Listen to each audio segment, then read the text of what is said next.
Hello everybody and welcome to my channel. My name is Anna Gibson and today I would like to talk about my 17-year struggle with anorexia. And yeah, it hasn't been easy. I realized I had it, I guess, everything started to eventually make sense. My parents sort of brought it to my attention. I didn't even know what it was when I had it. I remember things people would say when I was a kid really stuck with me. And back in the early 2000s, it was all the rave to just be skinny. Everyone wanted to be skinny back then. And it was really all my parents would talk about. It was all my grandma ever talked about, like what the latest diet they were on and the latest pill they were trying and all that. I remember someone saying that if you don't eat breakfast you'll get fat, so that really stuck with me. So I always ate breakfast in the morning. In fact, I was afraid of not eating breakfast. So at least that I mean there was some positive to that fear, in that maybe if I didn't hear that I wouldn't have eaten the breakfast, and then maybe I would have had less calories. But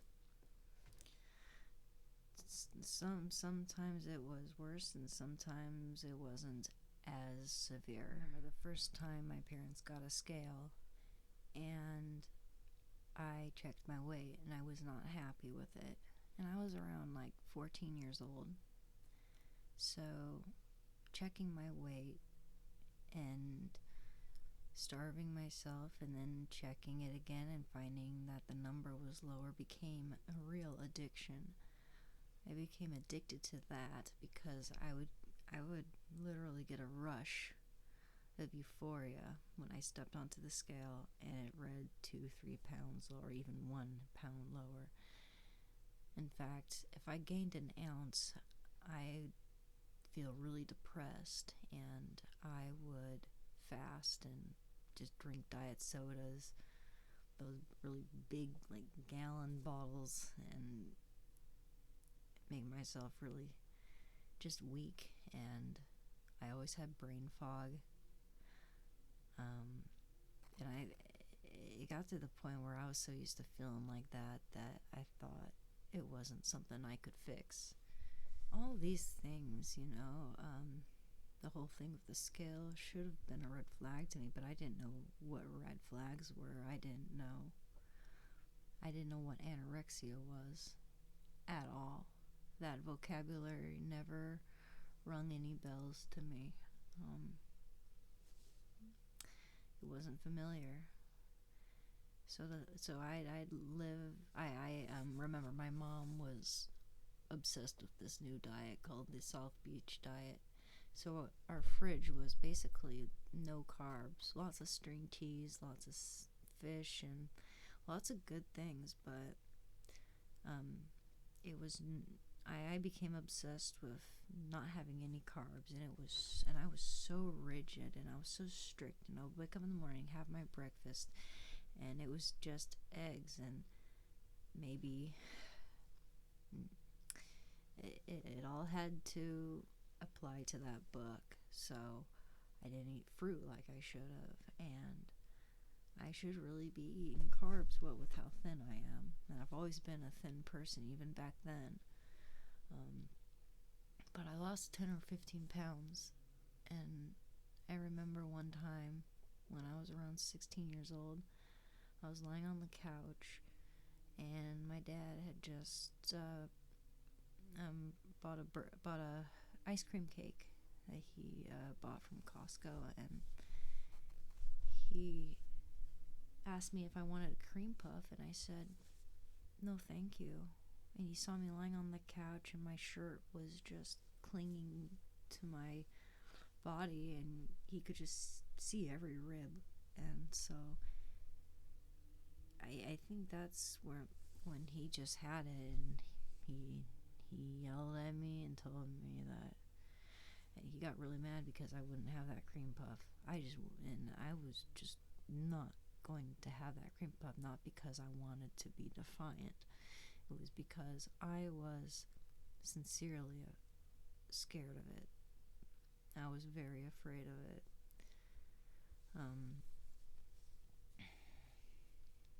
So that's kind of how they found out and insisted that I was going to get help. And when I went to the doctor, I sort of just, made it seem like it wasn't a big issue. And so I never really got diagnosed with it because I was in full denial. I guess they had one or two recommendations. Hey, she's a little underweight. I mean, I wasn't severely underweight. I was almost 5'7" and 110 pounds at that time. I'm actually lighter now than I was back then. Interestingly enough, but yeah, I guess my parents must have noticed the weight loss, or at least the rapid weight loss, and had to get me checked out. And I guess they said that all my blood work and everything came out normal, so I was relatively healthy. But I guess people could also, and I could at that time, deep down at least, see that I was going down this dangerous trajectory, this dangerous path, which wouldn't lead to any place good. And certainly my mental state wasn't doing all that well. I should have seen a therapist a long time ago, but no one really took that seriously growing up.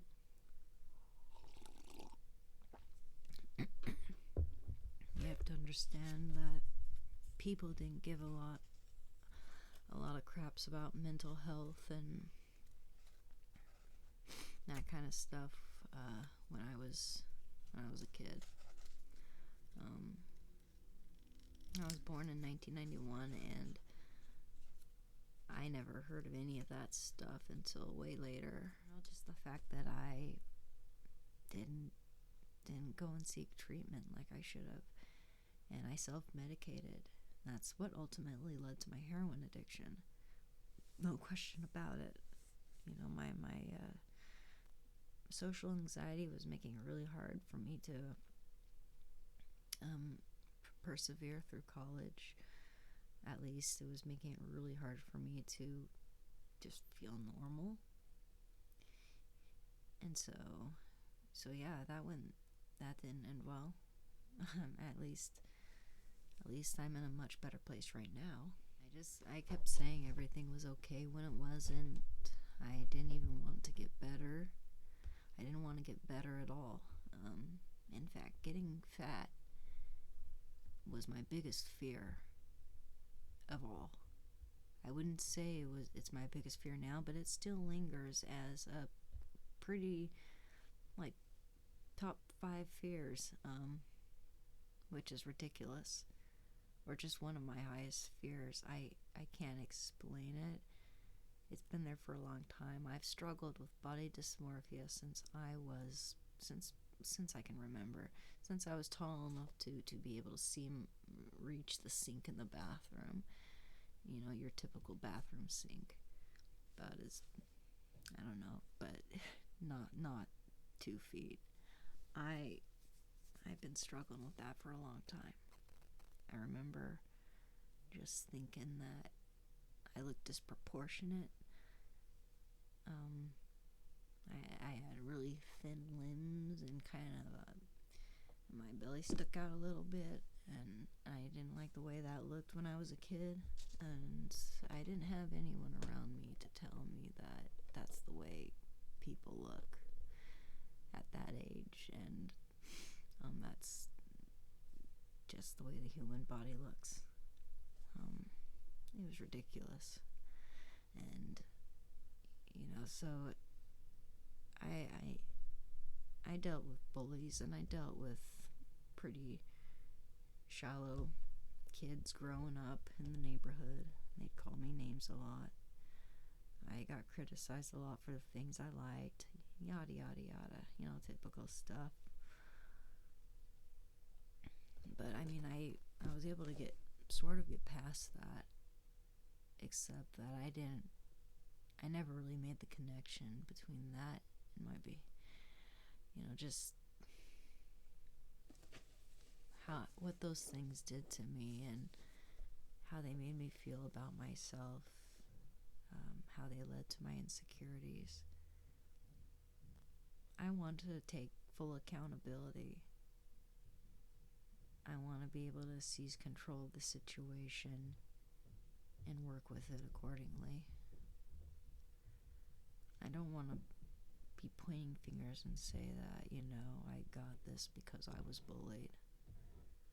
I was a really sensitive kid, and I did not take that very well. I cried a lot.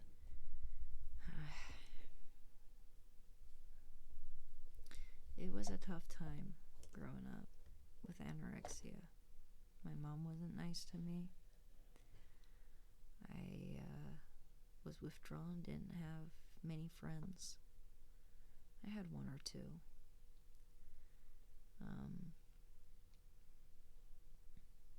And I just felt weak all the time. I felt defeated. My mental state was just depressed. And I attribute some of that to my lack of nutrition. Now, how am I currently dealing with it? I mean, I still struggle every day. I am still deathly afraid of gaining weight to some extent. For instance, I will not touch canola oil.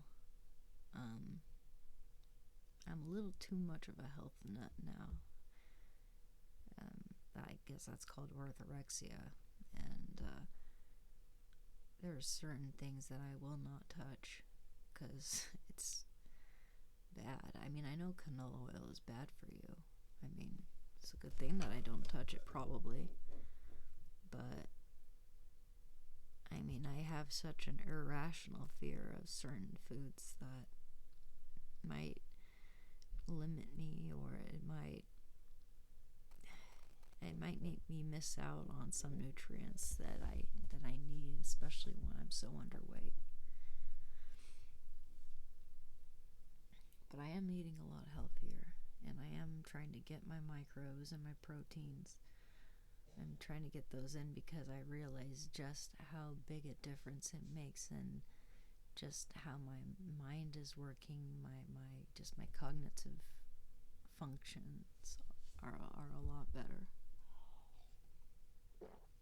I mean, I have a hard time speaking in front of the camera, but I can tell you that my speech is a lot clearer and more coordinated, especially when I don't smoke weed. I have more energy to do things, and a lot of it comes down to now summoning up just the mental strength and motivation to do things, because my confidence can tank at times.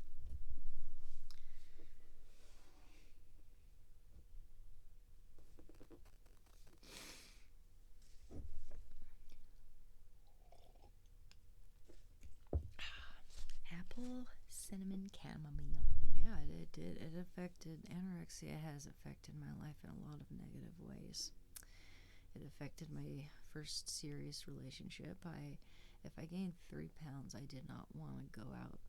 I did not want to go out, go places. I hated myself. I felt very depressed. I felt like a slug. I mean, and I know that a lot that was water retention, but at the same time, I didn't feel well, and my boyfriend wasn't very nice to me, and I'm glad I lost him. Saw his true colors anyway. Yeah, well, he should have been more supportive and empathetic. He was abusive, and yeah, I don't need to go there. It affected my school. When I was going to community college, I'd walk around campus just staring into vending machines, drooling and dreaming of if I could have this, I'd have this one. You know, it was so sad. It was so freaking sad. I don't really want to go into too much detail here, as I don't want to trigger anyone, and I don't want to disturb anybody. I don't want for anyone to be taken back to a dark place. So I'm going to try to relate to my experiences without making it seem like there's anything good about it, because there's nothing good about any of it, especially in the long run. Whatever you might see on the surface, wherever, it doesn't last. Whatever honeymoon phase does not last.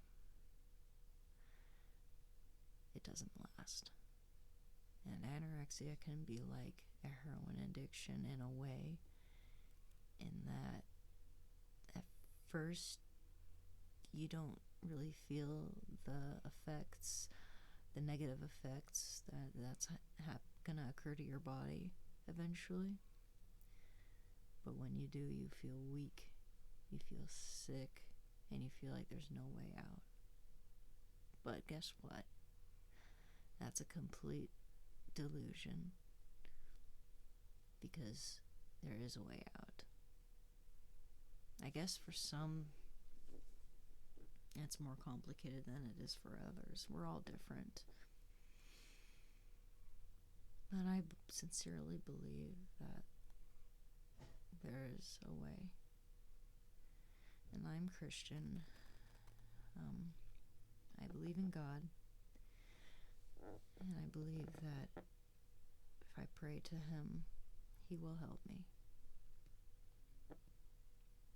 That's my belief, that I will not force upon or preach to anyone else. I will not impose myself on others.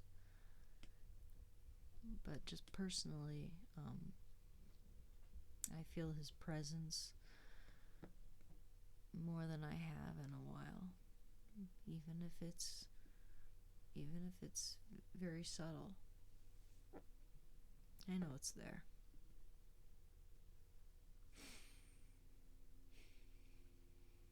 I mean, just look how far I've come.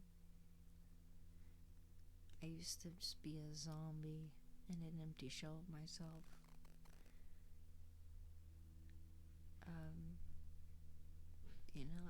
And I know that if I keep on going like I am now, just trying to get healthier and trying to live better for myself and for others, I know it'll only get better.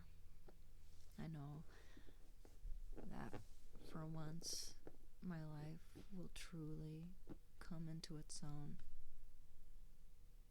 Everything will shine brighter. I'll start remembering beautiful things. And I believe that everything will be okay. Well, I think I'm going to wrap up this video. Thank you so much for watching, everyone. Please like and subscribe. It really means a lot to me. I hope that my content is helpful for you and informative. And I'll catch you all on the flip side. Bye now. Take care.